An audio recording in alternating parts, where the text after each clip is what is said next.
In this video, I'm going to give you 4 ways of speaking that change the way women experience you. Not tricks, not fake lines. 4 techniques that make a woman pause, look at you differently, and quietly think to herself, wait, who is this guy? So stay with me and really listen, because if you understand and use these, your conversations stop feeling like small talk and start feeling like a movie she doesn't want to walk out of. We'll go through 1. The reality flip question. 2. The fractured compliment. 3. The controlled confession. 4. The narrative hook. Let's start with the first one. 1. The reality flip question. Most men talk to women like they're filling out a boring form. What do you do? Where are you from? Do you come here often? She has answered those questions thousands of times. There's no novelty, no emotion, no imprint of you in that moment. Here's the problem with that. Once a woman starts talking to you, she unconsciously links you to how she feels while she's with you. Boring questions, torchy, boring emotion, tash, boring you. You become background noise, forgettable, the reality flip. Question fixes that. What is a reality flip question? Is when you take something normal she just showed you, something real in front of you, and you tilt it just a little. You don't interrogate her. You just change the angle so she has to see herself from a new perspective for a second. In that moment, she feels 3 things. He's actually paying attention. He sees me a bit differently than most people. I kind of like how my brain feels around him. That's attraction at a deeper level, how it works in practice. Let's say she tells you about her job. Average guy says, "Oh nice, that's cool." Nothing happens.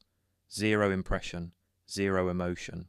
You, instead, do a small reality flip. Okay, but what made you choose that instead of something easier? Hear what that does. It's not aggressive, it's not fake deep, but now she has to talk about her decision making, her values, her story. You've gone from what do you do to who are you in one move. Another example, you're out somewhere and you notice she seems to know half the room. Average guy. Wow, you know a lot of people. You. Do you actually know everyone here? Or do you just give off that I know everyone energy? You're not just observing, you're framing. You're making her think about her own social presence, the rule that makes this smooth, not weird. You must base your question on something real that just happened, something she said, something she did, something about her vibe or the environment. That's why it feels natural. You're not randomly psychoanalyzing her. You're basically saying, I saw this. Now I'm going to tilt it a little and see what falls out. That's it. Turning boring questions into reality flips instead of, tell me about yourself. You say, what do people usually get wrong about you at first? Now she's not giving you her generic biography. She's revealing how she feels misunderstood, how she wants to be seen, what she protects. That gives you depth emotion, a real connection point. You go from, I like movies and travel, to, people think I'm X, but actually I'm Y. Now you're not talking to a pretty face. You're talking to a person, a challenge for you. Next time you talk to a woman, text, app, real life, doesn't matter. Take one basic question you were about to ask and replace it with, what do people usually get wrong about you at first? Then shut up. Let her answer. Listen to the tone shift. You'll feel it. Don't overdo it. Important. This is a spice, not the whole meal. 1 or 2 reality flip questions per interaction is enough. If every line is deep, heavy, and analytical, you start to feel fake. Your power is in the rhythm. You ask. You pause. You listen.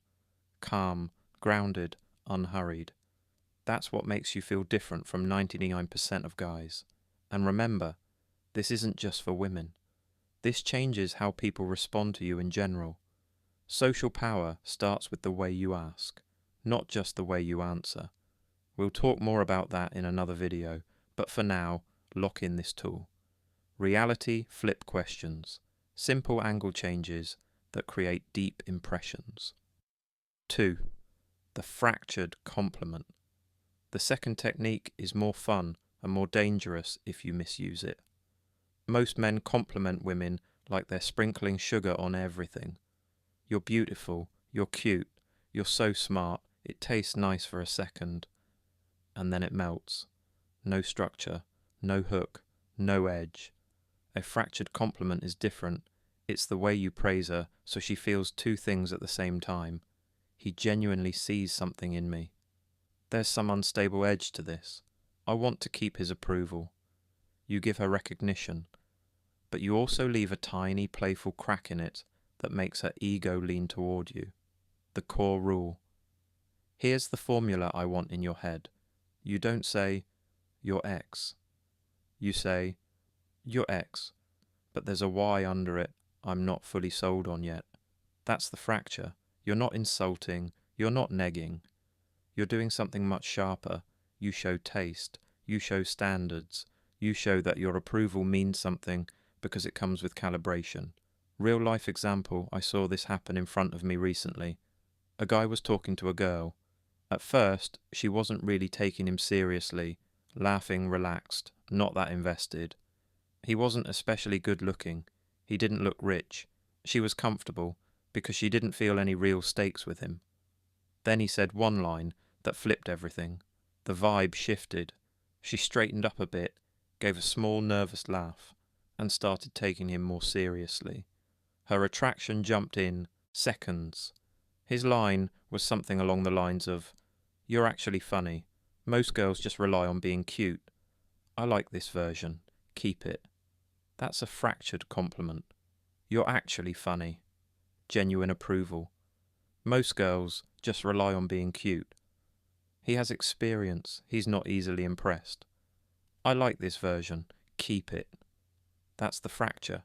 Now she wants to maintain that version with him. If he had just said, "You're funny," it would have disappeared like every other compliment. But the way he framed it planted a seed in her mind. I like that he sees this side of me, and I want to keep that image with him. That's what stays.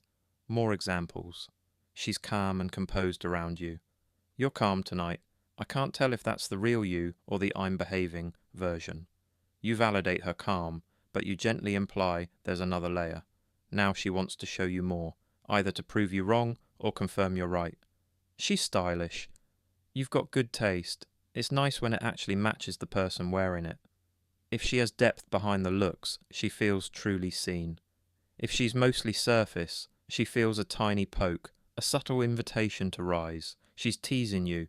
You're quick, just don't cross into corny, it'd ruin it. You reward her playfulness, but also set a standard. Now she adjusts upward with you. Her best self comes out. Why this works? Most men either. Worship or withhold. You're doing neither. You're saying, "I see you. I appreciate what I see, but I'm also not blind, and I have standards." That makes your compliments rare, precise, valuable. When feedback is selective and specific, it sticks in her brain, how to deliver it. This is crucial. Your tone must be relaxed. No bitterness, no arrogance, no "I'm better than you" vibe. Just a calm, observant, slightly amused energy. Almost like, "I noticed something good in you. Don't mess it up." A tiny half smile. Then you move on. Let the line echo on its own. She ends up feeling two things at once. He likes me. I don't want to lose that spot in his eyes. That tension is where the "who is this guy" thought begins. Where guys mess this up, do not. Use this to attack her insecurities. Turn it into sarcasm or cruelty. Use it every second sentence. A fractured compliment is a tool for a man who already respects himself and others. It's not for men who want to tear women down. Used well, it makes your presence memorable. Used badly, it makes you look insecure. Use this rarely, make it clean, make it honest. 3. The controlled confession. Now we go deeper. This is one of my favourite techniques because it changes the emotional level of the interaction instantly, without you becoming weak or needy. I call it the controlled confession. What is a controlled confession? It's one honest line you say about yourself. Short, clear, real enough to cut deep, but controlled enough to show discipline. You are not dumping your trauma-seeking pity, oversharing like a podcast guest. You're giving her a small, sharp glimpse into your internal wiring. When you do it right, she thinks, Okay, he's been through things. He feels dangerous in a controlled way. The two extremes that kill attraction. Most men fail here in one of two directions. The stone wall, they reveal nothing, always fine, always good, always untouched. That might feel strong to them, but after a while it becomes flat. No hooks, no humanity. The emotional flood. They tell her everything too soon. Childhood issues, ex-stories, insecurities, long monologues. She came to know you, not to be your therapist. Neither of those builds attraction. A controlled confession sits exactly in the middle. It says, I've bled, but I'm not bleeding on you. I've been through it, and I came out with rules, not excuses. The three-step structure. Every controlled confession follows this pattern. You state a standard or current behaviour. You hint at depth or past pain that created it. You end with strength, a rule, a boundary, a decision. Example: I don't chase anymore. I used to. It killed my self-respect. Now if it feels forced, I'm out, break it down. I don't chase anymore. Current behaviour, a standard. I used to. It killed my self-respect. Hint of past pain, but not a full sob story. Now if it feels forced, I'm out. Present rule, strength, clarity, no drama, no emotional meltdown, just a man explaining his operating system. Another example: I get bored fast with fake energy. That's my flaw. I disengage quick. Here you show a standard: you don't tolerate fake energy. A self-awareness: you know you check out fast. You're not bragging. You're explaining how you function, why it hits so hard. Women are used to two types of men: the performer, trying to look perfect, the oversharer, trying to be vulnerable to get approval. A controlled confession is neither. It says, I know myself. I've learned from my pain. I protect my space. That triggers two things in her mind. You feel real, not a scripted high-value man template. She naturally elevates herself around you because she sees how you handle things. No threats, no speeches. Just one line that changes how she plays her cards. The rule you never break. As a man, showing emotion once in a while is not a problem. But you must remember this. A moment of weakness is allowed. A pattern of weakness kills attraction, especially in the early stage of knowing a woman. Do not unload your emotional baggage. Do not cry on her shoulder about your life. You can go deep later, once trust and respect are solid. At the beginning, your emotions should show up as lessons, not open wounds. Whenever life hits you, your job is to turn it into a rule. Pain, principle. That's what makes you a man she can relax around, not a man she has to carry. A few more examples. On manipulation. I hate emotional manipulation. I've seen enough of it. I cut fast now. On relationships. I don't do screaming matches. Grew up around too much of that. If it gets there, I'm gone. On your time. I used to say yes to everything. It burned me out. Now if something doesn't feel clean, I pass. Each one hints at a story, shows a standard ends in strength. You're not asking for sympathy. You're simply saying, this is how my reality works now. How to use it in conversation. One controlled confession per interaction is enough. Say it in one sentence, deliver it calmly, then change the topic. Don't over-explain, don't add 5 more examples. Let that one line sit in the air. If she's the right kind of woman, she'll feel the weight of it. If she's curious, she'll ask questions. And here is where your real power is. You choose when and how much to open more. Choice is what keeps you grounded, not emotionally naked in front of someone you barely know. 4. The narrative. Hook. The last technique is about how you talk about your life. You already know that in marketing, storytelling is one of the most powerful tools for persuasion. The same thing applies socially and romantically. Women don't remember your bullet points, they remember the stories that reveal what kind of man you are. That's where the narrative hook comes in. What is a narrative hook? is a short, simple story you tell about your life that quietly reveals your standards, your choices, your level, your values, without you ever saying, I have high standards. I'm a high-value man. I don't tolerate disrespect. You don't claim it. You imply it through the way you describe real moments, the two types of men you don't want to be, the show-off. He talks like this. I have a business, I travel a lot, I know a lot of people, I'm always busy, it's loud, heavy, you can smell the effort. She might smile politely, but inside she classifies it as performance. The ghost. He downplays everything. Nothing special. I just work, gym, sleep, same routine. No problem having a simple life. But if you describe it like it's dead, she feels nothing. You want to be neither. You want to be the man whose life sounds grounded yet intriguing, like there's more under the surface, turning statements into stories instead of, I have high standards. You say, I stopped hanging out with people who get loud when they drink. Nights are better now. Inside that one line, she hears, you curate your circle. You're not afraid to be alone. You prefer peace over chaos. You never said those words, but she feels them. Instead of, girls like me, you say, I had to start being more blunt. People confuse politeness with interest. Casual sentence. Hidden inside, people are drawn to you often enough that it became a problem you had to adjust your behaviour to protect your time. Instead of, I don't tolerate disrespect, you say, I left mid-dinner once when someone thought raising their voice was normal. That was the last time. Now she clearly sees, you enforce your boundaries in real life. You value respect more than comfort or convenience. That's a narrative hook. A small moment that hooks her curiosity into your world. Why it works better than bragging. Bragging screams, please see me as important. A narrative hook says, this is just how my life runs. You tell it like it's normal to you. No dramatic emphasis, no flexing. Her subconscious fills in the gaps. He must have options if he made that choice. He must value himself to act like that. His world seems structured. I wonder what it's like to be in it. You never said you were high status, but you installed the image, how to frame your stories.